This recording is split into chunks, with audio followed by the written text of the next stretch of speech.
மீனாட்சி அம்மாள் தனது சமையலறையில் இரவு உணவை தயாரித்து கொண்டிருந்தார். பக்கத்தில் இருந்த மொபைலில் கிருஷ்ணர் பக்தி பாடல்கள் மெல்லிய ஒலியில் ஒலித்து கொண்டிருந்தன. அவரும் அந்த பாடலை முணுமுணுத்தபடி வேலை செய்து கொண்டிருந்தார். எல்லாம் எப்போதும் போலத்தான் இருந்தது. ஆனால் திடீரென ஒரு கோரமான அலறல் சத்தம் கேட்டது. யாரோ ஒருவர் அவர் காதுக்கு அருகிலேயே வந்து தன் முழு பலத்தையும் திரட்டி கத்தியது போல் இருந்தது. அந்த சத்தம் மீனாட்சி அம்மாளின் இதயத்தையே கிழிப்பது போல் இருந்தது. அவர் உடல் ஒரு நிமிடம் நடுங்கி போனது. இதயம் படபடவென துடித்தது. சரியாக 2 நாட்களுக்கு முன்பும் இதே போன்ற ஒரு வேதனையான கூச்சல் அவர் காதில் விழுந்தது. அப்போது அது ஏதோ ஒரு மனப்பிரமை என நினைத்து அப்படியே விட்டுவிட்டார். ஆனால் இன்று மீண்டும் அதே பயங்கரமான குரல். அதை கேட்டதும் அவருக்கு கை கால்கள் எல்லாம் நடுங்கத் தொடங்கின. சற்றென்று திரும்பி சமையலறை வாசலை பார்த்தார். அங்கே யாரும் இல்லை. யாராவது இருக்கீங்களா என்று பயந்த குரலில் கேட்டார். ஆனால் பதில் எதுவும் இல்லை. அவர் குரல் சுவர்களில் மோதி அவருக்கே எதிரொலியாக திரும்ப வந்தது. பதற்றத்துடன் சமையலறையை விட்டு வெளியே வந்தார். வீட்டின் வராண்டா, முற்றம் என எல்லா இடங்களிலும் தேடி பார்த்தார். வீட்டின் பின்புறம் வரை சென்று பார்த்தார். ஆனால் எங்கும் நிசப்தம் மட்டுமே நிலவியது. எங்கு பார்த்தாலும் அமைதி. ஆனால் அவர் மனதிற்குள் மட்டும் ஒரு இனம் புரியாத பயம் குடியேறியது. யாரா இருக்கும் இது? இந்த குரல் எங்கிருந்து வருது? மீனாட்சி அம்மாளின் மனதிற்குள் இந்த கேள்விகள் குடைந்து கொண்டே இருந்தன. ஆனால் அவரிடம் பதில் இல்லை. செய்வதறியாது திகைத்து நின்றவர் கனத்த மனதுடன் வீட்டிற்குள் வந்தார். அந்த பயத்திலிருந்து விடுபட எண்ணி சோஃபாவில் வந்து அமர்ந்தார். அப்போது திடீரென வீட்டின் கதவு திறக்கும் சத்தம் கேட்டு திடுக்கிட்டு எழுந்தார். அவர் மகன் கார்த்திக் அலுவலகத்திலிருந்து திரும்பி வந்திருந்தான். என்னம்மா இது? வீடு புறா ஏதோ கருகின வாடை வருது என்று மூக்கை சுளித்தபடியே கேட்டான். அவன் பதிலை எதிர்பார்க்காமல் நேராக சமையலறைக்கு ஓடினான். சமையலறையில் பார்த்த காட்சி கார்த்திக்கு கடும் கோபத்தை ஏற்படுத்தியது. அடுப்பு முழு வேகத்தில் எரிந்து கொண்டிருந்தது. அதன் மேல் இருந்த பாத்திரத்தில் வெங்காயம் தக்காளி வதக்கல் கருகி நிலக்கரி போல் மாறிவிட்டிருந்தது. அம்மா, என்ன இது என்று கத்தினான். அடுப்பை அப்படியே விட்டுட்டு எங்க போனீங்க? எவ்வளவு பெரிய விபத்து நடந்திருக்கும்னு உங்களுக்கு தெரியுமா? கார்த்திக் கோபத்தில் அடுப்பை அணைத்துவிட்டு கருகிய பாத்திரத்தை துணியால் பிடித்து சிங்கில் தூக்கி போட்டான். அவனது முகம் கோபத்தில் சிவந்திருந்தது. சமையலறையை விட்டு வெளியே வந்தவன், உங்க கவனம் எல்லாம் எங்க போச்சு? என்ன காரியம் பண்ணி வச்சிருக்கீங்க என்று சத்தம் போட்டான். மீனாட்சி அம்மாள் தலை குனிந்தபடி நின்றார். அவர் சோர்வான குரலில் சொன்னார், தெரியலப்பா, என் கவனம் கொஞ்சம் சிதறிடுச்சு. அன்னைக்கு கேட்ட அதே குரல் இன்னைக்கும் என் காதில் விழுந்தது. அது என்னன்னு பார்க்கத்தான் நான் வெளியே போனேன். கார்த்திக் எரிச்சல் அடைந்தான். அம்மா, தயவு செஞ்சு இதை நிறுத்துங்க. எந்த குரலும் வரல. இதெல்லாம் உங்க மனப்பிரமை. வயசாகும்போது இப்படி தோணுவது சகஜம்தான். அதுக்காக இப்படியா கவனக்குறைவா இருப்பீங்க? கொஞ்சம் பொறுப்பா இருங்கம்மா என்றான். மீனாட்சி அம்மாள் ஒரு வாடிய புன்னகையுடன், ஆமாம் கார்த்திக், வயசாயிடுச்சு தான். உன் அம்மாவுக்கு வயசாகுது. விஷயங்களை மறக்க ஆரம்பிச்சிட்டேன்னு உனக்கு தெரியுதில்ல. அப்புறம் ஏன் ஒரு மருமகளை இந்த வீட்டுக்கு கூட்டிக்கிட்டு வரக்கூடாது? இன்னும் எவ்வளவு நாளைக்கு நான் ஒருத்தியே எல்லாத்தையும் பார்ப்பேன் என்றார். எத்தனை தடவை சொல்லியிருக்கேன், கல்யாணத்துக்கு சம்மதம் சொல்லுன்னு. நேற்று கூட அனிதா அத்தை ஒரு வரன் பற்றி சொன்னாங்க. பொண்ணு ரொம்ப நல்லவளாம், புத்திசாலியாம், குடும்பமும் கௌரவமான குடும்பம். கார்த்திக் மீண்டும் எரிச்சலாக பேசினான். அம்மா, மறுபடியும் ஆரம்பிக்காதீங்க. எனக்கு கல்யாணமே வேண்டாம்னு சொல்லிட்டேன். அந்த அனிதா அத்தைக்கிட்டையும் சொல்லிடுங்க, எனக்காக வரன் தேடிக்கிட்டு தொந்தரவு பண்ண வேண்டாம்னு. கடவுளே, இந்த பையனை நான் என்ன பண்ணுவேன் என்று முணுமுணுத்தபடி மீனாட்சி அம்மாள் மீண்டும் சமையல் அறைக்குள் சென்றார். கார்த்திக் தன் அறைக்குள் சென்று கதவை ஓங்கி மூடினான். தன் மனதிற்குள் இருக்கும் அமைதியின்மையை அந்த சுவர்களுக்குள்ளேயே பூட்டி வைக்க நினைப்பவன் போல கதவை சாத்தினான். காலணிகளை ஒரு பக்கம் எரிந்துவிட்டு கடிகாரத்தை கழற்றி வைத்துவிட்டு படுக்கையில் சாய்ந்தான். ஏதோ ஒரு பெரிய பாரத்தை சுமந்து கொண்டிருப்பவன் போல அவன் கண்கள் கூரையை பார்த்தன. அவன் கண்களை மூடிய போது கடந்த கால நினைவுகள் நிழலாடின.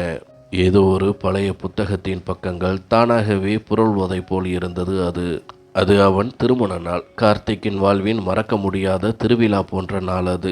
வீடு முழுக்க விளக்கு அலங்காரம், சொந்த பந்தங்கள் என வீடு களை கட்டியிருந்தது. தன் மகன் திருமணத்தை பார்த்த மீனாட்சி அம்மாள் மகிழ்ச்சியில் துள்ளி குதித்து கொண்டிருந்தார். மேளதாளங்களுக்கு ஏற்ப உறவினர்கள் ஆடிக்கொண்டிருந்தனர். பவித்ராவை திருமணம் செய்ததன் மூலம் தன் வாழ்க்கை முழுமையடைந்து விட்டதாக கார்த்தி உணர்ந்தான். பவித்ரா அழகாக இருப்பது மட்டுமல்லாமல் மிகவும் பண்பானவள், படித்தவள். எல்லாவற்றிற்கும் மேலாக அவளை கார்த்திக் விரும்பி தேர்ந்தெடுத்தவள். திருமணத்திற்கு பிறகு ஆரம்ப நாட்கள் ஒரு அழகான கனவு போலவே நகர்ந்தன. பவித்ரா முதல் முறை சமையலறைக்குள் நுழையும் போது மீனாட்சி அம்மாள் அவள் கையை பிடித்து தடுத்தார். அவள் நெற்றியில் முத்தமிட்டு, நீ இந்த வீட்டிற்கு மருமகளா வரல, மகளா வந்திருக்க. இப்போதைக்கு வேலை எதை பற்றியும் கவலைப்படாதே என்றார். தன் மருமகளை மீனாட்சி அம்மாள் வீட்டு வேலைகளில் ஈடுபடவே அனுமதிக்கவில்லை. இப்போதான் உங்கள் வாழ்க்கை தொடங்குது. ஒருத்தரை ஒருத்தர் புரிஞ்சிக்க வேண்டிய நேரம் இது. சமையல் அறையில் கஷ்டப்பட வேண்டிய வயசு இல்லை. வேலை செய்ய வாழ்நாள் முழுவதும் நேரம் இருக்கு என்று சொல்லிவிட்டு எல்லா வேலைகளையும் அவரே செய்வார். கார்த்திக்கும் பவித்ராவின் ஒவ்வொரு பேச்சிலும் சிரிப்பிலும் காதலில் மூழ்கி கிடந்தான். ஒரு மனுஷி எப்படி இவ்வளவு சரியா இருக்க முடியும் என்று அவன் வியந்தான். ஆனால் தான் உண்மை என்று நினைத்து கொண்டிருந்த இந்த அழகான உலகம் ஒரு மணல் கோட்டை போல சரிந்து விழப்போகிறது என்பது அப்போது கார்த்திக்கு தெரியாது. கார்த்திக்கின் அழகான வாழ்க்கை சிதைந்து போனது ஒரு சாதாரண மதிய நேரத்தில்தான். அன்று அலுவலகத்தில் வேலை குறைவாக இருந்ததால் கார்த்திக் சீக்கிரமாகவே வீட்டிற்கு வந்தான். பவித்ராவிற்கு ஒரு சர்ப்ரைஸ் கொடுக்க வேண்டும் என்பது அவன் எண்ணம். இருவரும் ஒன்றாக மதிய உணவு சாப்பிட்டுவிட்டு மாலையில் ஒரு சினிமாவுக்கு செல்லலாம் என்று கனவு கண்டபடி வந்தான். தன்னை திடீரென பார்த்தால் பவித்ராவின் முகம் எப்படியெல்லாம் மலரும் என்று கற்பனை செய்தபடியே கதவை திறந்தான். பவித்ரா என்று அன்போடு அழைத்தான். ஆனால் வீட்டிற்குள் ஒரு நிசப்தம் நிலவியது. பவித்ரா எங்கே இருக்க என்று சத்தமாக கூப்பிட்டான். ஒரு விசித்திரமான அமைதி அவனை ஒருவித பதற்றத்திற்கு உள்ளாக்கியது. அவன் மெதுவாக சமையல் அறைக்கு சென்றான். அடுப்பில் பருப்பு பானை வைக்கப்பட்டிருந்தது. அது இன்னும் சூடாகவே இருந்தது. யாரோ சில நிமிடங்களுக்கு முன்புதான் சமைத்திருக்கிறார்கள் என்று புரிந்தது. ஆனால் பவித்ராவை காணவில்லை. உள்ளுக்குள் ஒரு பயம் எழ அவன் படுக்கை அறைக்கு சென்றான். அரைவாசலுக்கு போன கார்த்திக் அப்படியே உறைந்து நின்றான். அவன் கண்ட காட்சி அவன் காலடியில் இருந்த தரையை அதிரச் செய்தது. பவித்ராவின் திருமண சிவப்பு புடவை தரையில் அலங்கோலமாக கிடந்தது. அதன் அருகிலேயே அவளுடைய சில உடைகள், அவளுக்கு பிடித்த துப்பட்டா மற்றும் செருப்புகள் என எல்லாம் சிதறி கிடந்தன. யாரோ மிகுந்த அவசரத்தில் அவற்றை வீசி எறிந்துவிட்டு போனது போல் இருந்தது.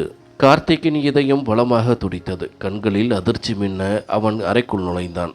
என்ன இது என்று அவன் குரல் நடுங்கியது. பீரோ திறந்து கிடந்தது. வேகமாக சென்று பார்த்தான். பவித்ராவின் உடைகள் எதுவும் அங்கே இல்லை. அவன் தனது சேமிப்பான பல லட்சம் ரூபாய் பணம் மற்றும் தங்க நகைகள் வைத்திருந்த லாக்கரை திறந்தான். அங்கே எதுவுமே இல்லை. ஒரு காலியான கவரை தவிர எல்லாமே காணாமல் போயிருந்தது. கார்த்திக்கு தலை சுற்றியது. இல்லை, இது நடக்க வாய்ப்பில்லை என்று முணுமுணுத்தான். அப்போது வெளியில் ஏதோ சத்தம் கேட்டது. அவன் வாசலை நோக்கி ஓடினான். மீனாட்சி அம்மாள் கையில் காய்கறி பையுடன் உள்ளே வந்தார். சந்தைக்கு சென்று வந்த களைப்பு அவர் முகத்தில் தெரிந்தது. ஆனால் கார்த்திக்கின் முகத்தை பார்த்ததும் அவர் திடுக்கிட்டார். கார்த்திக், என்னப்பா இவ்வளோ சீக்கிரம் வந்துட்ட? அம்மா, பவித்ரா எங்க? பீரோ காலியாயிருக்கு, நகைகளையும் பணத்தையும் காணோம் என்று கார்த்திக் கத்தினான். மீனாட்சி அம்மாளின் முகம் வெளிரி போனது. என்ன சொல்ற கார்த்திக் என்று சமையல் அறைக்கு ஓடினார். பவித்ரா மருமகளே எங்கே இருக்க என்று அவர் கூப்பிட்டது காற்றில் கரைந்தது. கார்த்திக் வீட்டின் ஒவ்வொரு மூலையிலையும் தேடினான். மாடி, தோட்டம் என எங்கும் அவள் இல்லை. அப்போது மாடியில் துணி காய போட்டு கொண்டிருந்த பக்கத்து வீட்டு சாந்தி சித்தியை பார்த்து, சித்தி, பவித்ராவை பார்த்தீங்களா என்று கேட்டான். அவர் ஒரு நிமிடம் யோசித்துவிட்டு, ஆமாம் கார்த்திக், மத்தியானம் ஒரு பையனோட தெருமுனையில் போய்கிட்டு இருந்தா. மெலிசான ஒரு பையன். 2 பேரும் ஏதோ அவசரத்தில் போகிற மாதிரி தெரிஞ்சது. நான் யாரோ சொந்தக்காரங்கள்னு நினச்சிட்டேன் என்றார். கார்த்திக்கு ரத்தம் கொதித்தது. எந்த நேரத்தில் சித்தி? மத்தியானம் ஒரு 1 மணி இருக்கும். கார்த்திக் உடனடியாக பவித்ராவின் வீட்டிற்கு ஃபோன் செய்தான். அத்தை, பவித்ரா அங்கே வந்தாளா என்று பதற்றமாக கேட்டான். இல்லையப்பா, என்னாச்சு என்று அவள் அம்மா கேட்டார். கார்த்திக் நடந்ததை சொன்னான். இதற்கிடையில் மீனாட்சி அம்மாள் திகைத்து போய் நின்றார். என்ன நடந்துச்சு கார்த்திக்? அவள் எப்பவுமே அமைதியாக இருக்கும்போது எனக்கு சந்தேகமாக இருந்தது. ஆனால் புது மருமகள் கொஞ்சம் தயக்கமாக இருப்பான்னு நான் நினைச்சேன் என்று வருந்தினார். கார்த்திக் தன் தலையை பிடித்து கொண்டான். கல்யாணமாகி இன்னும் 15 நாட்கள் கூட ஆகவில்லை. பவித்ராவின் இனிமையான பேச்சு, சிரிப்பு, அன்பு எல்லாமே பொய்யா? அவன் தன் பைக்கை எடுத்துக்கொண்டு காவல் நிலையத்திற்கு விரைந்தான். அவனது கோபம் இப்போது ஒரு மர்மமான பயமாக மாறியிருந்தது. உங்க மனைவி நகை பணத்தோட போயிட்டாங்கன்னு உங்களுக்கு உறுதியா தெரியுமா என்று இன்ஸ்பெக்டர் கேட்டார். அப்படித்தான் தெரியுது சார் என்று கார்த்திக் நடுங்கும் குரலில் நடந்ததை விவரித்தான். இன்ஸ்பெக்டர் உடனடியாக பவித்ராவின் பெற்றோரை வரச் சொன்னார். சிறிது நேரத்தில் அவர்கள் அழுது கொண்டே காவல் நிலையத்திற்கு வந்தனர். விசாரணை ஆரம்பித்தது. அப்போது வெளிவந்த உண்மை கார்த்திக்கை இடி போல தாக்கியது. பவித்ராவின் அம்மா அழுது கொண்டே சொன்னார், எங்களை மன்னிச்சிடுங்க தம்பி. பவித்ரா கல்யாணத்துக்கு முன்னாடியே சத்தியான ஒரு பையனோட ஓடி போயிட்டா. நாங்கள் தான் கஷ்டப்பட்டு அவளை கூட்டி வந்தோம். கல்யாணம் பண்ணி வச்சா எல்லாம் சரியாகிடும்னு நம்பினோம். ஆனால் அவள் இன்னும் அந்த பையனோட தொடர்பில் இருப்பான்னு நாங்கள் நினைக்கல. கார்த்திக்கின் முகம் கல்லாய் மாறியது. சத்யா என்று தன் பற்களை கடித்தான். அப்படியானால் இத்தனையும் ஒரு நாடகமா? இப்படி ஒரு சதி நடக்கும்னு நான் நினைக்கல. அவள் என்னையும் என் குடும்பத்தையும் ஏமாத்திட்டா என்று கார்த்திக் ஆத்திரப்பட்டான். இன்ஸ்பெக்டர் அவனை சமாதானப்படுத்திவிட்டு தன் உதவியாளருக்கு சில உத்தரவுகளை பிறப்பித்தார். மாலை நேரம் மங்கத் தொடங்கிய போது ஒரு தகவல் வந்தது. பவித்ராவின் ஃபோன் சிக்னல் அருகில் உள்ள பேருந்து நிலையத்தை சுற்றி இருப்பதாக காட்டுகிறது என்றார்கள். கார்த்திக் துடிக்கும் இதயத்துடன் போலீஸ் ஜீப்பில் பேருந்து நிலையத்திற்கு சென்றான். அங்கே போலீசார் அந்த இடத்தையே சுற்றி வளைத்தனர். கார்த்திக் ஒவ்வொரு பேருந்திலும் பவித்ராவை தேடினான். அப்போது ஒரு பேருந்து நிறுத்தப்பட்டது. அதன் கடைசி இருக்கையில் பவித்ரா பயந்த முகத்துடன் அமர்ந்திருந்தாள். அவள் முகம் வெளிரி போய் பார்வை தரையை பார்த்து கொண்டிருந்தது. அவள் அருகில் ஒரு மெலிந்த உடல்வாகு கொண்ட பையன் இருந்தான். அவன் முகத்தில் மரண பயம் தெரிந்தது. அவன்தான் சத்யா. போலீசார் இருவரையும் பிடித்து கீழே இறக்கினர். அவர்கள் பையை சோதனை செய்தபோது திருடப்பட்ட நகைகளும் ஒரு பகுதி பணமும் சிக்கின. கார்த்திக் பவித்ராவை பார்த்தான். அவன் கண்களில் 1000 கேள்விகள். ஏன் பவித்ரா, ஏன் இப்படி பண்ணின? அவன் குரலில் கோபத்தை விட வலிதான் அதிகமாக தெரிந்தது. பவித்ரா தலைகுனிந்து நின்றாள். ஆனால் சத்யா பேச முயன்றான். நாங்கள் எங்கள் வாழ்க்கையை புதுசாக ஆரம்பிக்கலாம்னு என்று வாயெடுக்க, என் வாழ்க்கையை அழிச்சிட்டா என்று கார்த்திக் ஆவேசமாக கத்தினான். என்னை தலைகுனிய வச்சிட்ட, என்னோட அம்மாவோட நம்பிக்கையை உடைச்சிட்ட என்று கார்த்திக் அங்கேயே கத்தி கொண்டிருந்தான். இன்ஸ்பெக்டர் இருவரையும் ஸ்டேஷனுக்கு கூட்டிச் செல்ல சொன்னார். அப்போதுதான் பவித்ரா மெதுவாக தலையை உயர்த்தினாள். அவள் கண்கள் கண்ணீரில் நனைந்திருந்தன. என்னை மன்னிச்சிடு கார்த்திக் என்று உடைந்த குரலில் சொன்னாள். நான் சத்யாவை தான் காதலிச்சேன். எங்கள் வீட்டில் தான் உன்னை தாலி கட்ட சொல்லி கட்டாயப்படுத்தினாங்க. எனக்கு அவன் கூட வாழத்தான் பிடிச்சிருக்கு. கார்த்திக் பதில் ஏதும் சொல்லவில்லை. பவித்ராவின் சிரிப்பை தன் வாழ்க்கையின் பொக்கிசமாக நினைத்தவனுக்கு அவள் ஒரு ஏமாற்றுக்காரி என்பது தெரிந்ததும் இதயம் நொறுங்கி போனது. அவள் முகத்தில் ஒரு முகமூடி அணிந்து கொண்டு நடித்திருக்கிறாள் என்பது அவனை நிலைகுலையச் செய்தது. போலீசார் அவர்கள் மேல் திருட்டு மற்றும் மோசடி வழக்கு பதிவு செய்தனர். கார்த்திக் வீடு திரும்பினான். ஆனால் அவன் மனம் ஒரு பாலடைந்த வீடு போல வெறுமையாக இருந்தது. சுமார் 6 மாதங்களுக்கு பிறகு நீதிமன்றம் அவர்களுக்கு விவாகரத்து வழங்கியது. சட்டப்படி அந்த உறவு முடிந்துவிட்டது. ஆனால் கார்த்திக்கின் மனம் இன்னும் அந்த ஏமாற்றத்திலிருந்து மீள முடியாமல் தவித்தது. பவித்ராவின் மீதமுள்ள பொருட்களை திருப்பி கொடுப்பதற்காக அவள் பெற்றோர் வீட்டிற்கு சென்றபோது அவன் கண்கள் கலங்கின. பவித்ராவின் வீட்டை அடைந்த போது அவளுடைய பெற்றோர்கள் வாசலிலேயே நின்று கொண்டிருந்தனர். அவர்கள் முகம் முழுக்க அவமானமும் வருத்தமும் தெரிந்தது. கார்த்திக் பொருட்களை அங்கேயே வைத்தான். அவன் ஏதோ சொல்ல வருவதற்குள் அவளுடைய தாய் தந்தை இருவரும் கார்த்திக்கின் காலில் விழுந்து கதறினர். தம்பி, எங்களை மன்னிச்சிடுங்க. எல்லாம் எங்களால் தான் நடந்தது. நாங்கள் அவளை கட்டாயப்படுத்தாமல் இருந்திருந்தா இன்னைக்கு இப்படி நடந்திருக்காது. உங்கள் வாழ்க்கையை நாங்களே பாழாக்கிட்டோம். எங்களை நாங்களே மன்னிச்சிக்க மாட்டோம் என்று அழுதனர். தன்னை விட வயதில் மூத்தவர்கள் காலில் விழுவதை பார்த்ததும் கார்த்திக்கின் மனம் பதறியது. அவன் அவர்களை தூக்கிவிட்டு கைகூப்பி வணங்கிவிட்டு அமைதியாக தன் வீட்டிற்கு திரும்பினான். அன்று முதல் திருமணம் என்ற வார்த்தையை கேட்டாலே கார்த்திக்கு ரத்தம் கொதிக்கும். புனிதமானது என்று அவன் நம்பிய அந்த உறவு இப்போது ஒரு கசப்பான வேடிக்கையாக தெரிந்தது. இனிமேல் கல்யாணமே பண்ணிக்க மாட்டேன் என்று அவன் தனக்குள் உறுதி எடுத்துக்கொண்டான். இதை அனைத்தையும் நினைத்து பார்க்கும் போதே அவனது கண்களின் ஓரம் கண்ணீர் கசிந்தது. அப்போது வெளியிலிருந்து மீனாட்சி அம்மாளின் குரல் கேட்டது. கார்த்திக், சீக்கிரமாப்பா, சாப்பாடு ரெடி ஆயிடுச்சு என்றார். இல்லம்மா, எனக்கு பசி இல்லை என்று தன் அறைக்குள்ளிலிருந்தே பதில் சொன்னான். அந்த பழைய காயங்கள் மீண்டும் அவனை வதைப்பது போல அவன் குரல் தளர்ந்து போயிருந்தது. மீனாட்சி அம்மாள் அவன் குரலில் இருந்த சோர்வை உணர்ந்து அறைக்குள் வந்தார். அவன் அருகில் அமர்ந்து அவன் நெற்றியில் கை வைத்து, மறுபடியும் பழைய நினைவுகளில் மூழ்கிட்டியா கார்த்திக்? வாழ்க்கைங்கிறது நகர்ந்து போய்கிட்டே இருக்கிறது தான். நடந்ததை மறந்துட்டு இப்போ நடக்கிறதை கவனி, இல்லைனா இந்த கடந்த காலம் உன்னை அழிச்சிடும் என்றார். வா கார்த்திக், எழுந்துரு. சாப்பாடு ஆறப்போகுது. உனக்கு பசிக்கும்னு எனக்கு தெரியும். நீ இப்போ சாப்பிட வரலனா நானும் இன்னைக்கு ராத்திரி சாப்பிட மாட்டேன் என்று செல்லமாக மிரட்டினார். கார்த்திக் ஒரு பெருமூச்சு விட்டான். அம்மாவின் பிடிவாதத்திற்கு முன்னால் அவனால் எதுவும் சொல்ல முடியாது. விருப்பமில்லாமல் எழுந்து டைனிங் டேபிளில் வந்து அமர்ந்தான். மீனாட்சி அம்மாள் அன்போடு சூடான சப்பாத்தியையும் கறியையும் பரிமாறினார். கார்த்திக் முதல் துண்டு சப்பாத்தியை பிட்டபோது திடீரென காற்றை கிழித்து கொண்டு அதே குரல், மீண்டும் அந்த கோரமான அலறல் சத்தம். ஆத்மாவையே நடுங்க வைக்கும் அந்த வலி நிறைந்த கூச்சல் அவன் காதில் விழுந்தது. மீனாட்சி அம்மாளின் இரவு நேர தூக்கத்தை கெடுத்து கொண்டிருந்த அந்த சத்தம் மீண்டும் கேட்டது. அவர் கையில் இருந்த கரண்டி நழுவி தரையில் விழுந்தது. பயத்தில் அவர் உடல் நடுங்கியது. அவர் உடனடியாக கார்த்திக்கை பார்த்தார். மீனாட்சி அம்மாளின் கண்களில் ஒரு உறுதி தெரிந்தது. கேட்டியா கார்த்திக், இதுதான் நான் சொன்ன அந்த குரல். இது என் மன பிரமை இல்லைன்னு இப்போ நம்புறியா? கார்த்திக்கின் முகம் வெளுத்து போனது. வாயிலிருந்த உணவை ஒரு வழியாக விழுங்கியவன் முழு கவனத்தையும் அந்த சத்தத்தின் பக்கம் திருப்பினான். அந்த கூச்சல் அவ்வளவு பயங்கரமாகவும் வலி நிறைந்ததாகவும் இருந்தது. அதை கேட்டாலே உடல் சிலிர்த்தது. அம்மா என்று ஒரு கணம் மௌனமான கார்த்திக் பிறகு பதற்றத்துடன் பேசினான். அந்த குரல் நம்ம வீட்டிற்கு பின்னாடி இருக்கிற வீட்டில் இருந்து வர்ற மாதிரி தான் தெரியுது. அங்கே யார் இருக்காங்கன்னு உங்களுக்கு தெரியுமா? மீனாட்சி அம்மாள் இல்லை என்று தலையசைத்தார். இல்லைப்பா, நாம் இந்த வீட்டுக்கு வந்து இன்னும் 1 மாதம் கூட ஆகலை. அந்த வீட்டிற்கு யார் போகிறதையோ வர்றதையோ நான் பார்த்ததே இல்லை என்றார். கார்த்திக் சீரியஸாக சொன்னான். நீங்கள் சொல்கிறது சரிதான் அம்மா.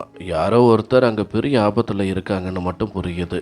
மீனாட்சி அம்மாளும் அதை ஒப்புக்கொண்டு, ஆமாம் கார்த்திக், இப்போ ராத்திரி நேரமாயிடுச்சு. ஆனால் அங்கே என்ன நடக்குதுன்னு ஒரு தடவை போய் பார்க்கணும் என்றார்.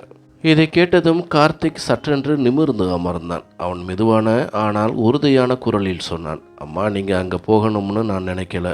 அவங்க வீட்டில் என்ன பிரச்சனை இருந்தாலும் அது அவங்க விஷயம். நாம் ஏன் மற்றவங்க விஷயத்தில் தேவையில்லாமல் தலையிடணும்? மீனாட்சி அம்மாள் அவனை பார்த்து லேசாக சிரித்தார். நீ சொல்கிறது ஒரு பக்கம் சரிதான் கார்த்திக். ஆனால் யாராவது ஒருத்தர் நிஜமாவே கஷ்டத்தில் இருக்கும்போது அவங்க யாருன்னே தெரியலங்கிறதுக்காக நாம் அமைதியாக இருக்க முடியுமா? கார்த்திக்கின் குரல் உயர்ந்தது. ஆனால் அம்மா, உங்கள் உடம்பை பாருங்க. நீங்கள் பிபி மாத்திரை போட மறந்துட்டாலே உங்களுக்கு தலை சுற்றும். நீங்கள் தனியாக அந்த வீட்டுக்கு போய் என்ன பண்ண போகிறீங்க? அந்த குரலை கேட்டால் யாரோ மனநலம் பாதிக்கப்பட்டவங்க மாதிரி தெரியுது. அது ஒரு பெண்ணோட குரல். அங்கே யாரையாவது அடைச்சி வச்சிருக்கலாம். இருக்கலாம் கார்த்திக். மீனாட்சி அம்மாளின் கண்களில் இப்போது ஒரு பிடிவாதம் தெரிந்தது. ஆனால் விஷயம் வேறு ஏதாவது கூட இருக்கலாம். ஒரு முறை போய் விசாரிச்சுட்டு வர்றதில் என்ன தப்பு?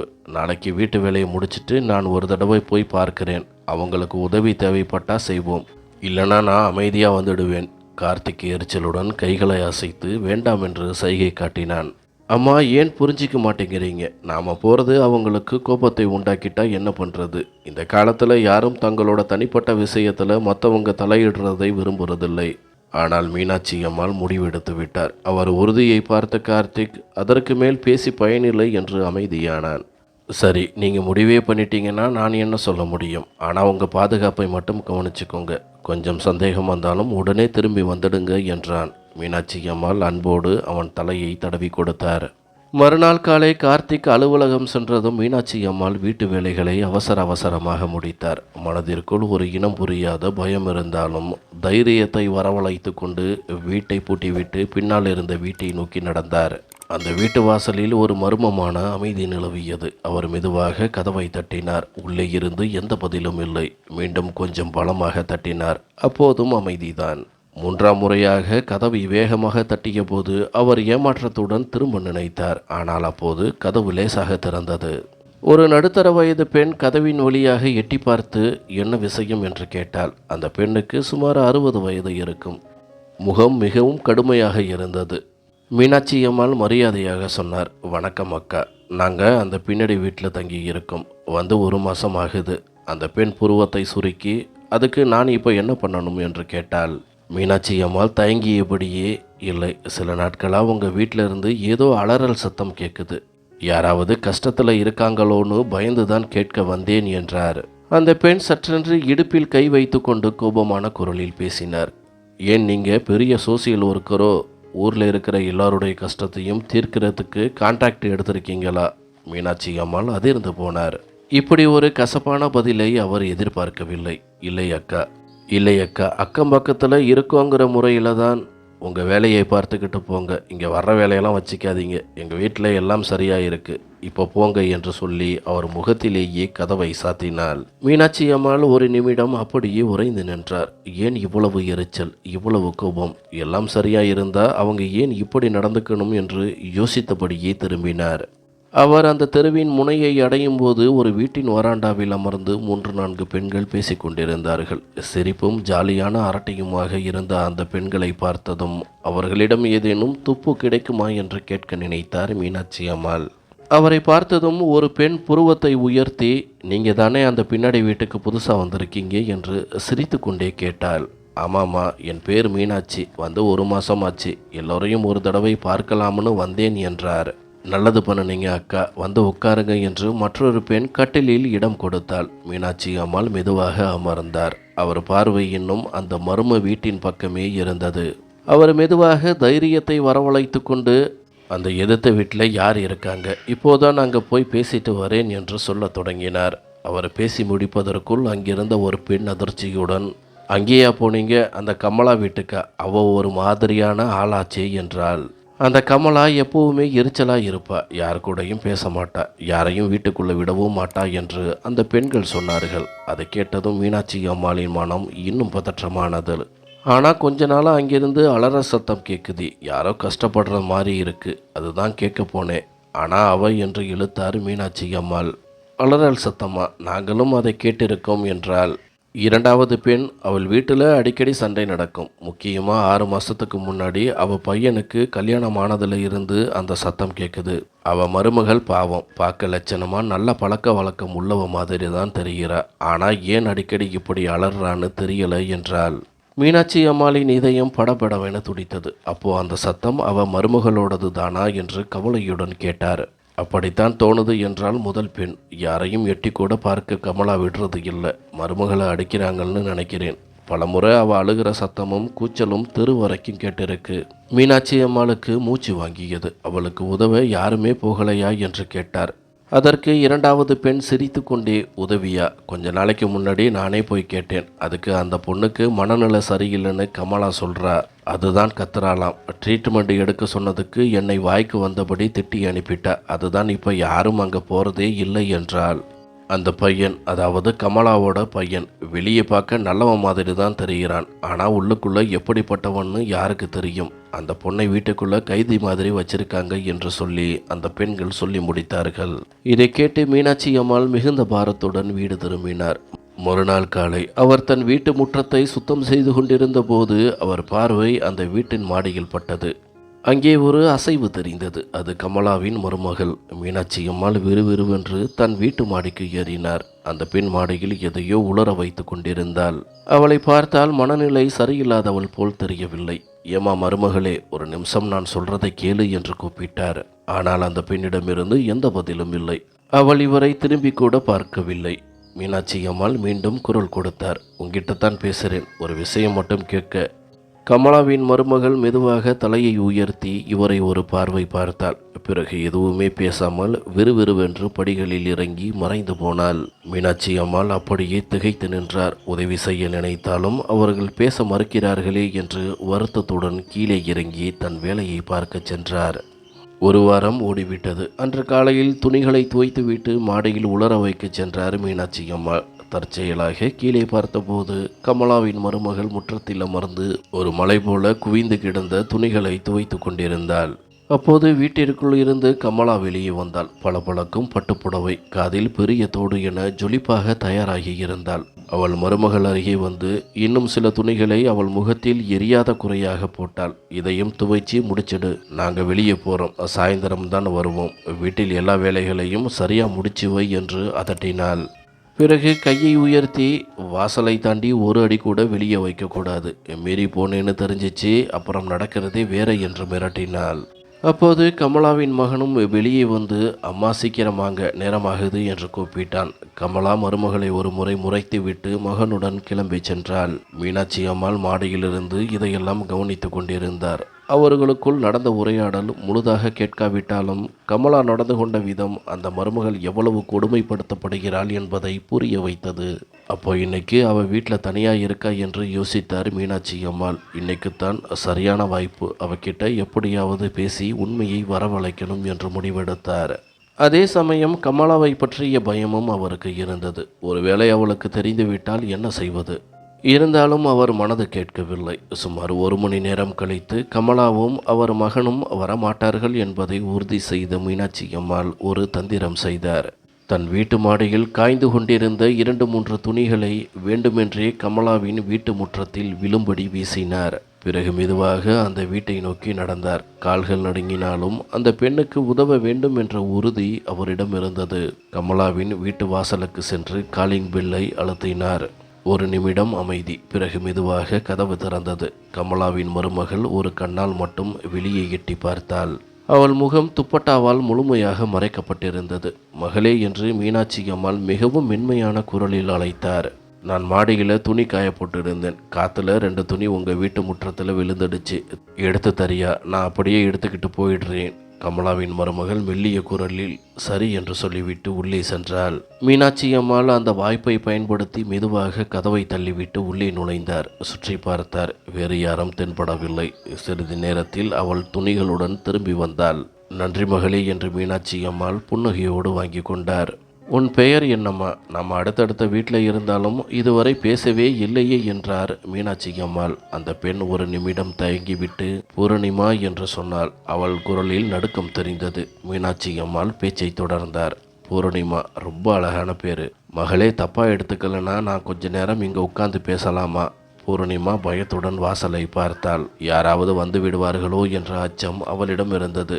பிறகு மெதுவாக தலையசைத்து சம்மதித்தாள். மீனாட்சி அம்மாள் அங்கிருந்த ஒரு நாட்காலியில் அமர்ந்து தன் மகன் கார்த்திக் பற்றியும் அவர்கள் இந்த ஊருக்கு புதிதாக வந்ததை பற்றியும் பேசினார். மெதுவாக பேச்சை நிஜமான விஷயத்திற்கு திருப்பினார் மீனாட்சி அம்மாள். மகளே, கொஞ்ச நாளாக இந்த வீட்டில் இருந்து அலறல் சத்தம் கேட்குது.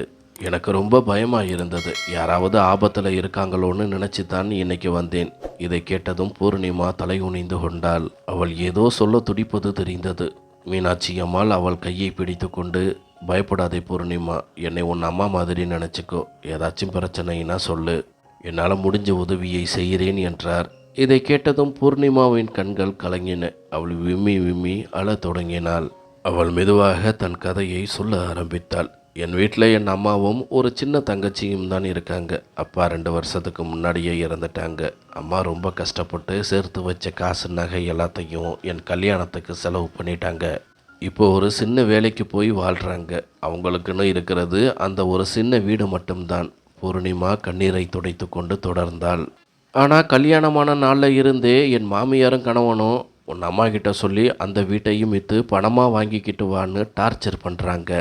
மீனாட்சி அம்மாள் அதிர்ச்சியில் உறைந்து போனார். என்னது, இப்படி சொல்கிறாங்களா என்று அவர் வாயடைத்து போனார். ஆமாம் அத்தை, என் கணவன் எந்த வேலைக்கும் போக மாட்டான். நான் அம்மா கிட்ட இருந்து பணம் வாங்கிக்கிட்டு வந்தால் பிஸ்னஸ் பண்ணுவானாம். ஆனால் அம்மா கிட்ட இப்போ எதுவுமே இல்லை என்றாள் பூர்ணிமா. மீனாட்சி அம்மாளுக்கு கோபமும் சங்கடமும் ஒரு சேர வந்தது. நீ படித்த பொண்ணு மாதிரி தெரிகிறியம்மா. உன் கணவனை வேலைக்கு போக சொல்லக்கூடாதா? இல்லைனா நீயே வேலைக்கு போகலாமே என்று கேட்டார். பூர்ணிமா மீண்டும் அழத் தொடங்கினாள். இவங்க என்ன வேலைக்கு போக விட மாட்டாங்க அத்தை. வெளியாட்கள் கேட்டால் கௌரவமான குடும்பம், மருமகளை வேலைக்கு அனுப்ப மாட்டோம்னு சொல்கிறாங்க. ஆனால் நிஜத்தில் என்னை வீட்டுக்குள்ளேயே பூட்டி வைக்கணுங்கிறது தான் அவங்க எண்ணம். என்னை என் அம்மா வீட்டுக்கு கூட அனுப்ப மாட்டாங்க. அவள் பேசிக்கொண்டிருக்கும் போதே அவள் முகத்தில் இருந்த துப்பட்டா விலகியது. மீனாட்சி அம்மாள் கண்ட காட்சி அவர் இதயத்தை நொறுக்கியது. பூர்ணிமாவின் முகத்தில் கருப்பு நீல நிறத்தில் காயங்கள், கண்களுக்கு கீழே வீக்கம், கைகளில் அடிபட்ட தழும்புகள் என அவள் உடல் சித்திரவதைக்கு உள்ளாகி இருந்தது. என்னம்மா இது, இவ்வளோ அடிபட்டிருக்கு என்று மீனாட்சி அம்மாள் நடுங்கும் குரலில் கேட்டார். தினமும் அடிப்பாங்க அத்தை. கணவன், மாமியார், மாமனார்னு எல்லோரும் சேர்ந்து உருட்டுக்கட்டை, பெல்ட்டு, கையில் கிடைச்சதை வச்சு அடிப்பாங்க. வலி தாங்க முடியாமல் நான் கத்துனா சத்தம் வெளியே கேட்கக்கூடாதுன்னு என் வாயை பொத்திடுவாங்க என்று பூர்ணிமா கதறினாள். ஏமா இதை சகிச்சுக்கிற? இந்த நரகத்தை விட்டு வெளியே வர வேண்டியது தானே என்று மீனாட்சி அம்மாள் கேட்டார். எங்கே போவேன் அத்தே? நான் இப்படி இருக்கிறதை பார்த்தா என் அம்மா செத்தே போயிடுவாங்க. அப்புறம் என் தங்கச்சியோட வாழ்க்கை என்ன ஆகும்? ஒரு பொண்ணு புகுந்த வீட்டில் இருந்து வந்துட்டா சின்னவளுக்கு எப்படி கல்யாணம் நடக்கும் என்று தன் இயலாமையை சொன்னாள் பூர்ணிமா. மீனாட்சி அம்மாள் அவள் கையை உறுதியாக பற்றி கொண்டார். நீ கவலைப்படாதே பூர்ணிமா, நான் இருக்கேன். நாம் ஒரு வழி கண்டுபிடிப்போம். உன்னை இப்படியே சாக விட மாட்டேன். கிளம்பும் முன் அவள் ஃபோன் நம்பரையும் மீனாட்சி அம்மாள் கேட்டார். ஆனால் மாமியார் வீட்டில் அவளிடமிருந்து ஃபோனையும் பிடுங்கி வைத்து விட்டதாக பூர்ணிமா சொன்னாள். மீனாட்சி அம்மாள் ஒரு நிமிடம் யோசித்து விட்டு, உன் அம்மாவோட ஃபோன் நம்பரையும் அட்ரஸையும் கொடு, நான் அவங்க கிட்ட பேசுகிறேன் என்றார். பூர்ணிமா பயந்து கொண்டே ஒரு பேப்பரில் தன் அம்மாவின் எண்ணெயையும் விலாசத்தையும் எழுதி மீனாட்சி அம்மாளிடம் கொடுத்தாள். அத்தை, தயவு செஞ்சு நான் உங்ககிட்ட பேசினது என் மாமியாருக்கு தெரிய வேண்டாம். தெரிஞ்சா என்னை கொன்னுடுவாங்க என்று கெஞ்சினாள். அதெல்லாம் நான் பார்த்துக்கிறேன் என்று அவளுக்கு தைரியம் சொல்லிவிட்டு மீனாட்சி அம்மாள் தன் வீட்டிற்கு திரும்பினார். நாளைக்கே போய் பூர்ணிமாவோட அம்மாவை நேரில் பார்க்கணும் என்று அவர் மனதிற்குள் உறுதி பூண்டார். பூர்ணிமாவோட அம்மாவை சந்தித்து ஒரு வழி கண்டுபிடிக்கணும் என்று மீனாட்சி அம்மாள் நினைத்தார். ஆனால் அன்று இரவே அவரது தூக்கம் கலைந்தது. மீண்டும் அதே நெஞ்சை பிளக்கும் அலறல் சத்தம். இதற்கு முன்பு பூர்ணிமா பயத்தில் தன் குரலை அடக்கிக் கொள்வாள். அவளது மாமியார் வீட்டில் அவளை வாயை பொத்தி மிரட்டுவார்கள். ஆனால் இன்று அவள் தன் முழு பலத்தையும் திரட்டி அலறிக் கொண்டிருந்தாள். அந்த பகுதி மக்களுக்காவது தன் குரல் கேட்கட்டும் என்று அவள் முடிவெடுத்தது போல் இருந்தது. அவள் எவ்வளவு கத்தினாலோ அவ்வளவுக்கும் அவளை அடிக்கும் சத்தமும் மீனாட்சி அம்மாளுக்கு கேட்டது. மீனாட்சி அம்மாளின் ரத்தம் கொதித்தது. இதோ வந்துட்டேன் மகளே என்று முணுமுணுத்தபடி படுக்கையிலிருந்து எழுந்து தன் போனை எடுத்தார். அவர் கைகள் நடுங்கினாலும் மனது உறுதியாக இருந்தது. உடனடியாக காவல்துறையை அழைத்தார். ஹலோ, போலீஸ் ஸ்டேஷனா? நான் மீனாட்சி பேசுகிறேன். எங்கள் வீட்டுக்கு பின்னாடி இருக்கிற வீட்டில் ஒரு பொண்ணை ரொம்ப கொடுமைப்படுத்துகிறாங்க, சீக்கிரம் வாங்க என்று முகவரியை சொன்னார். பிறகு உடனடியாக பூர்ணிமாவின் அம்மாவை அழைத்தார். நள்ளிரவு நேரம் என்பதால் அவர் பதற்றத்துடன் போனை எடுத்தவர் யாரு என்று கேட்டார். நான் மீனாட்சி, பூர்ணிமாவோட பக்கத்து வீட்டுக்காரி பேசுகிறேன். உங்கள் பொண்ணு உயிருக்கே ஆபத்து. அவளை மாமியார் வீட்டில் அடித்து சித்திரவதை பண்ணுறாங்க. நான் போலீஸுக்கு சொல்லிட்டேன், நீங்களும் உடனே கிளம்பி வாங்க என்றார். என் பூர்ணிமாவுக்கா என்று அவர் அழுது கொண்டே போனை வைத்தார். சுமார் அரை மணி நேரத்தில் அந்த பகுதியே அதிரும்படி போலீஸ் ஜீப் சைரன் சத்தம் கேட்டது. பெண் போலீசார் அடங்கிய குழு கமலாவின் வீட்டு வாசலில் நின்றது. மீனாட்சி அம்மாளும் தன் மகன் கார்த்திக்கும் அங்கே விரைந்தனர். கார்த்திக்கும் நிலைமையை பார்த்து அதிர்ந்து போனான். பெண் கான்ஸ்டபிள் கமலாவின் கதவை ஓங்கி தட்டினார். போலீஸ், கதவை திறங்க என்று கத்தினார். கதவு திறந்தது. கமலா பயமும் கோபமும் கலந்த முகத்துடன் வெளியே வந்தாள். என்ன இது, ராத்திரி நேரத்தில் எதுக்கு போலீஸ் எங்கள் வீட்டுக்கு வந்திருக்கீங்க என்று கேட்டாள். அப்போது கமலாவின் மகன் ராஜுவும் பதற்றத்துடன் வெளியே வந்தான். என்ன மேடம் விஷயம், என்ன ஆச்சு என்று கேட்டான்.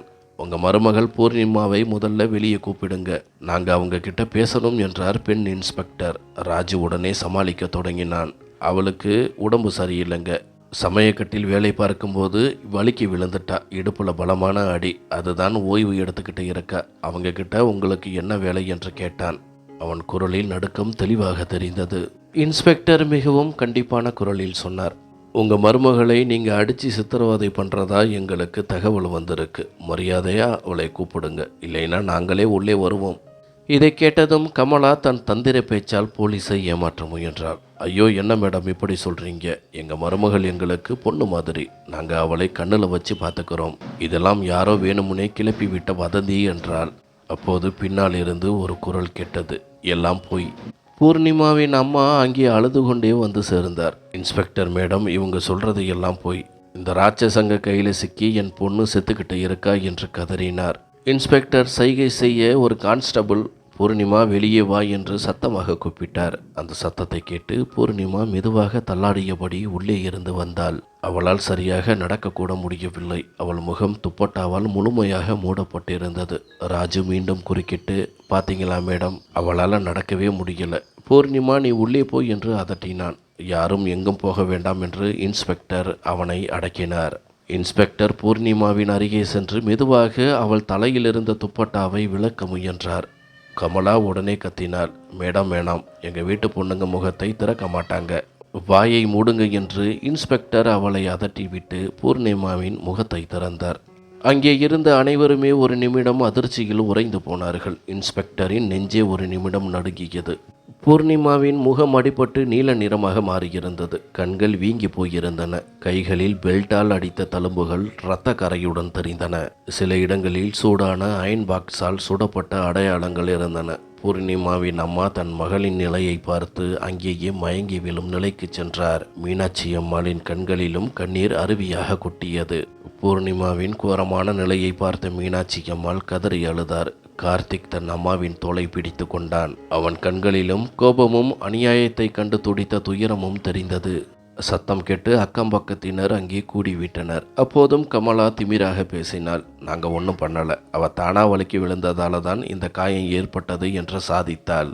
இன்ஸ்பெக்டர் கமலாவையும் அவளது கணவன் மற்றும் மகன் ராஜுவையும் முறைத்து பார்த்தார். இவங்க எல்லோரையும் அரெஸ்ட் பண்ணுங்க. ஒரு நாள் போலீஸ் கஸ்டடியில் இருந்தால் எல்லாம் தானா வெளியே வரும். பூர்ணிமா நீயும் எங்க கூட வா என்று சொல்லி அனைவரையும் ஜீப்பில் ஏற்றினார். பூர்ணிமாவும் அவள் அம்மாவும் அவர்களுடன் சென்றனர். காவல் நிலையத்தில் பூர்ணிமா தைரியத்தை வரவழைத்து கொண்டு தனக்கு நடந்த கொடுமைகளை ஒவ்வொன்றாக விவரித்தாள். நீதிமன்றத்தில் வழக்கு நடந்தது.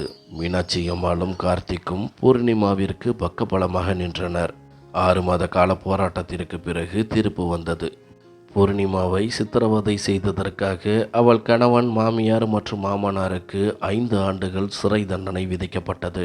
மேலும் பூர்ணிமாவிடமிருந்து பறித்த நகை, பணத்தை திருப்பித் தரவும் 15 லட்சம் ரூபாய் அபராதம் வழங்கவும் நீதிமன்றம் உத்தரவிட்டது. பூர்ணிமா தன் அம்மாவுடன் தன் சொந்த வீட்டிற்கு திரும்பினாள். பழைய கசப்பான நினைவுகளை மறந்து தன் காலில் நிற்க வேண்டும் என்று ஒரு வேளையிலும் சேர்ந்தாள். வாழ்க்கை மெல்ல மெல்ல இயல்பு நிலைக்கு திரும்பியது. சில வாரங்கள் கழித்து மீனாட்சி அம்மாள் பூர்ணிமாவை பார்க்க அவள் வீட்டிற்கு சென்றார். அங்கே பூர்ணிமா நம்பிக்கையுடனும் முகத்தில் ஒரு தெளிவுடனும் இருப்பதை பார்த்து அவர் நிம்மதியடைந்தார். அவள் கண்களில் இருந்த பழைய பயம் இப்போது மறைந்திருந்தது. ஆனால் பூர்ணிமாவின் அம்மா மட்டும் இன்னும் கவலையிலேயே இருந்தார். அக்கா, என் பொண்ணோட வாழ்க்கை இப்படி ஆயிடுச்சு. இப்போ விவாகரத்தும் ஆயிடுச்சு. இந்த சமூகம் இவளை ஏற்றுக்குமா? இவளோட எதிர்காலம் என்ன ஆகும்னு நினச்சா என் நெஞ்சே வெடிச்சிடும் போல இருக்கு என்று வருத்தப்பட்டார். மீனாட்சி அம்மாள் அவர் கையை பிடித்து கொண்டு ஆறுதல் சொன்னார். அம்மா மனசு இப்படித்தான் கவலைப்படும். ஆனால் விதி யாரை எங்கே கொண்டு சேர்க்கும்னு யாருக்கு தெரியும் என்று சொல்லி தன் மகன் கார்த்திக் முதல் திருமணத்தில் எப்படி ஏமாற்றப்பட்டான் என்ற கதையை அவர்களிடம் சொன்னார். தங்கள் வாழ்க்கையில் நடந்த வழிகளை பகிர்ந்து கொண்டபோது மீனாட்சி அம்மாளின் கண்களும் கலங்கின. பூர்ணிமா ஓடி வந்து அவர் தோளை தடவி ஆறுதல் கூறினாள். அப்போது மீனாட்சி அம்மாளின் மனதில் ஒரு அழகான யோசனை மின்னியது. அவர் முகத்தில் ஒரு புன்னகை மலர்ந்தது. அக்கா, நான் ஒரு விஷயம் கேட்டால் தப்பாக எடுத்துக்க மாட்டீங்களே. உங்கள் பூர்ணிமாவை என் வீட்டுக்கு மருமகளாக அனுப்பி வைக்கிறீங்களா என்று மெதுவாக கேட்டார். இதை கேட்டதும் பூர்ணிமாவின் அம்மா அதிர்ச்சியில் உறைந்தார். நிஜமாவா சொல்கிறீங்க மீனாட்சி அக்கா? என்னை கேலி பண்ணலையே என்று தழுதழுத்த குரலில் கேட்டார். இல்லைங்க, நான் முழு மனசோட தான் கேட்கிறேன். பூர்ணிமா ஒரு தங்கம். அவளுக்கு சம்மதம்னா நான் என் மகன் கார்த்திக்கிட்ட பேசுகிறேன் என்றார். இதுவரை அமைதியாயிருந்த பூர்ணிமா வெட்கத்தில் தலைகுனிந்தாள். போலீஸ் ஸ்டேஷன், கோர்ட் என்று அலைந்தபோது கார்த்திக்கின் நல்ல குணத்தையும் அவன் தன் அம்மா மீது வைத்திருக்கும் மரியாதையையும் அவள் கவனித்திருந்தாள். அன்று மாலை மீனாட்சி அம்மாள் கார்த்திக்கிடம் பூர்ணிமாவை திருமணம் செய்து கொள்வது பற்றி பேசினார். எப்போதும் கல்யாணம் என்றாலே கோபப்படும் கார்த்திக் இந்த முறை அமைதியாக இருந்தான். பூர்ணிமாவின் தைரியமும் அமைதியான குணமும் அவனுக்கு பிடித்திருந்தது. லேசான புன்னகையுடன் அவன் சம்மதம் தெரிவித்தான். சில நாட்களிலேயே கார்த்திக் பூர்ணிமா திருமணம் மிகவும் எளிமையாக நடந்தது. பூர்ணிமா மகளாகவும் மருமகளாகவும் அந்த வீட்டிற்குள் நுழைந்தாள். சிதைந்து போயிருந்த 2 இதயங்கள் ஒன்று சேர்ந்தன. ஒருவருக்கொருவர் துணையாக அன்பாக வாழத் தொடங்கினர். காயமடைந்த 2 வாழ்க்கைகள் இப்போது ஒரு முழுமையான அழகான காவியமாக மாறியிருந்தது. மீனாட்சி அம்மாள் தன் மகன் மற்றும் மருமகளின் மகிழ்ச்சியை பார்த்து ஆனந்த கண்ணீருடன் இறைவனுக்கு நன்றி சொன்னார். அந்த வீட்டில் இப்போது மரண ஓலம் இல்லை, மாறாக மகிழ்ச்சியின் சிரிப்பொலி மட்டுமே நிறைந்திருந்தது.